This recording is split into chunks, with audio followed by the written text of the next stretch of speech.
Sebelumnya saya malas bilang mualaf. Kita ini orang-orang mantan mualaf sebetulnya. Dan kita ini bukan orang-orang masuk Islam, Ustaz. Tapi kembali ke Islam.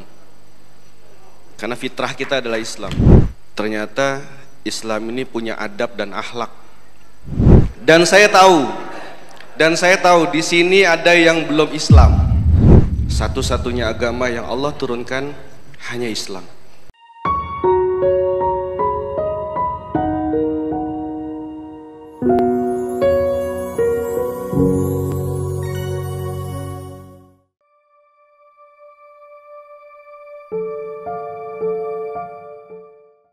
Bismillah. Assalamualaikum warahmatullahi wabarakatuh. Waalaikumsalam warahmatullahi wabarakatuh. Innal hamdalillah nahmaduhu wa nasta'inu wa nastaghfiruh wa na'udzu billahi min shururi anfusina wa min sayyiati a'malina. May yahdihillahu fala mudhillalah wa may yudlil fala hadiyalah. Asyhadu an la ilaha illallah wahdahu la syarikalah wa asyhadu anna Muhammadan abduhu wa rasuluh sallallahu alaihi wa ala alihi wa ashabihi wasallam. Sehat teman-teman semua? Alhamdulillah, senang bisa hadir walaupun mampir, nggak bisa lama-lama. Dari nama sudah jelas orang mana. Saya asli Bali, bapak saya Bali, ibu saya Bali. Saya nggak ingin banyak bicara buat teman-teman. Saya tahu kok sesama mualaf ini. Sebelumnya saya malas bilang mualaf. Kita ini orang-orang mantan mualaf sebetulnya. Dan kita ini bukan orang-orang masuk Islam, Ustaz. Tapi kembali ke Islam. Karena fitrah kita adalah Islam. Masya Allah. Karena orang tua kita yang bukan Islam, akhirnya kita lahir bukan Islam. Tapi karena Allah juga yang buat kita kembali kepada Islam. Dan saya tidak banyak berdakwah seperti guru saya Ustadz Arifin Nababan. Saya masih belajar dengan guru saya Ustadz Adi Hidayat. Dan saya masih menghafal Quran juga. Tapi ada satu hal yang saya pelajari tentang Islam. Ternyata Islam ini punya adab dan akhlak. Seperti yang Rasulullah SAW ajarkan kepada kita. Dengan adab dan akhlak pun akan membuat mereka yang keras hatinya bisa mencintai Allah, bisa mencintai Islam dan berbalik. Waktu itu kejadian Ustadz Felix, teman-teman ingat ya dan tahu Ustadz Felix. Dari semua keluarganya Ustadz Felix Show itu hanya satu orang yang paling keras dengan beliau, yaitu kakak kandungnya, keras sekali. Tidak mau komunikasi dan tidak mengakui adik. Tapi apa yang terjadi? Justru yang keras dulu, yang kakak kandungnya itu dulu malah yang bersyahadat. Jadi jangan putus asa dalam kita ini masih biasa. Mungkin seperti saya, ilmu juga belum banyak. Tidak bisa berdebat seperti Ustadz Arifin Nababan. Tapi yang saya lakukan hanya yang wajib kita lakukan hanya menunjukkan saja bagaimana adab sebagai seorang muslim, bagaimana adab kita kepada tetangga, kita kepada orang yang lebih tua. Kita tunjukkan itu saja dan mereka akan tahu bagaimana itu Islam. Dan itu yang hilang saat ini di masyarakat kita, adab. Bahkan anak muda ke orang tua saja sudah tidak ada adabnya lagi.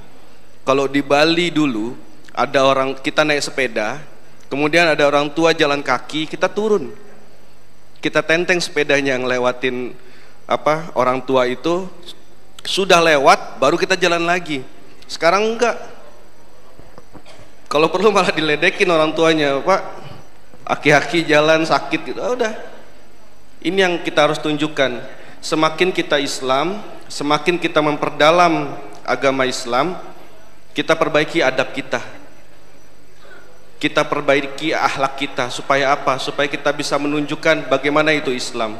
Itu yang Rasulullah SAW ajarkan kepada kita. Dan saya tahu di sini ada yang belum Islam. Oh, yang senyum-senyum aja. Saya tahu di ruangan ini ada yang belum syahadat dan belum beragama Islam. Saya mau titip pesan kepada Anda. Islam Allah yang turunkan.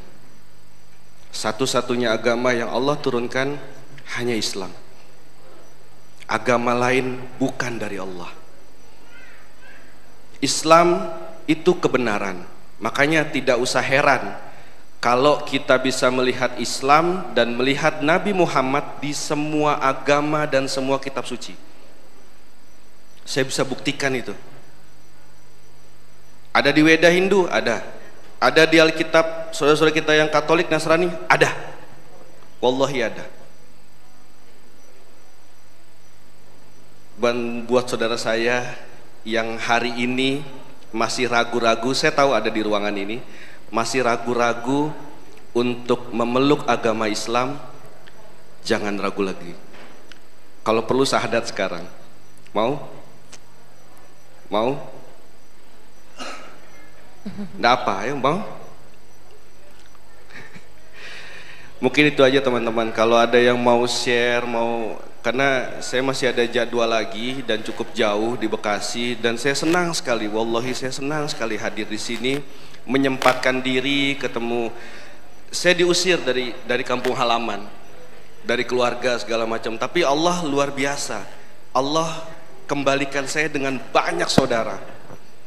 Maka dari itu saya ngajak saudara-saudara saya itu yang lebih ke bawah. Saya nggak bisa berdakwah seperti Ustadz Arifin Nababan di depan masjid dengan luar biasa ini. Hati kita bergetar dengar suara beliau. Tapi kalau saya ke bawah, ke anak jalanan, saya di Bekasi itu bikin pengajian. Itu anak pang semua. Ya. Yang tatonya sampai ke muka, tindikan itu ayo masih ngaji alif, bata segala macam. Saya tahu kok teman-teman yang mualaf, saya tahu rasanya bagaimana menjadi seorang mualaf. Saya tahu betul yang diusir, yang dihina, yang dicaci maki, banyak pertanyaan, ya saya tahu. Banyak, pernah waktu itu saya sahadatkan orang, baru 1 hari dia masuk Islam, besoknya dia telepon saya, Bang Dewa, teman kantor saya nanya, saya Islamnya NU apa Muhammadiyah katanya. Masya Allah. Ini jangankan yang mu'alaf, yang Islam dari lahir pun masih rada bingung yang seperti ini, apalagi mu'alaf Ustaz. Iya. Ini bingung semua. Dia belajar istiftah gitu, ya Allahu Akbar kabiro, NU ente katanya. Tak kalau dia rubah lagi Allahumma baini wa baina, oh ini Muhammadiyah. Selalu kayak gitu. Kunut nggak kunut segala macam, capek kita umat Islam. Makanya baju saya kayak gini. Baju saya kayak begini. Saya kepingin umat Islam itu satu semua. Allah tolong kita sebagai umat Islam kalau hati kita satu.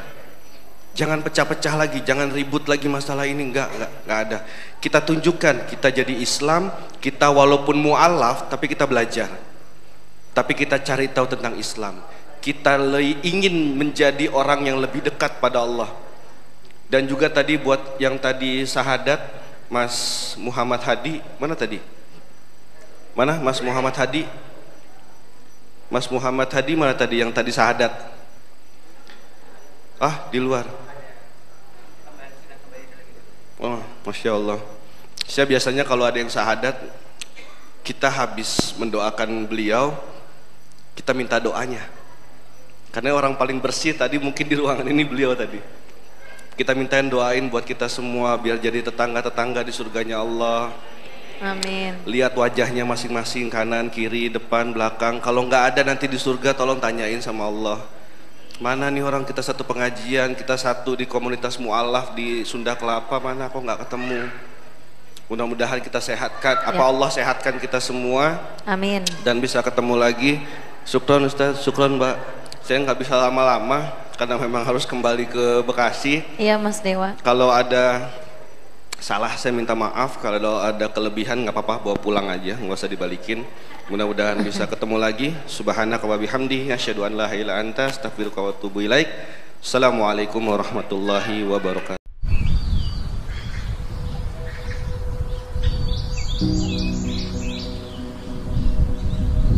Di Telawit Kampung Pesantren ini terletak di Kecamatan Kendaher, kurang lebih dari pusat kota Tahuna 30 menit. di sebelah utara kota Tahuna, dan 100% di kampung Talawit ini muslim. Sehingga itulah kenapa sampai dijadikan Talawit kampung pesantren, karena 100% muslim.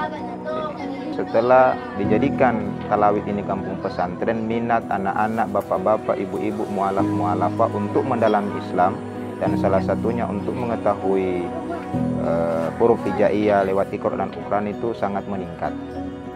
Sehingga sangat penting Al-Quran untuk diberikan kepada anak-anak dan juga bapak-bapak yang ada di Talawit kampung pesantren.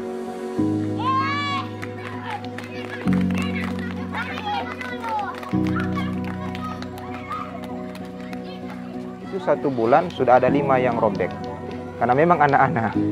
Jadi entah karena semangatnya atau semangat bermainnya, jadi memang butuh dibantu Iqra dan juga Al-Quran karena dengan alasan tadi. Jadi harapan kami ke depan dari Badan Wakaf Al-Quran bisa memberikan Al-Quran kembali untuk taman pengajian di Talawit kampung pesantren.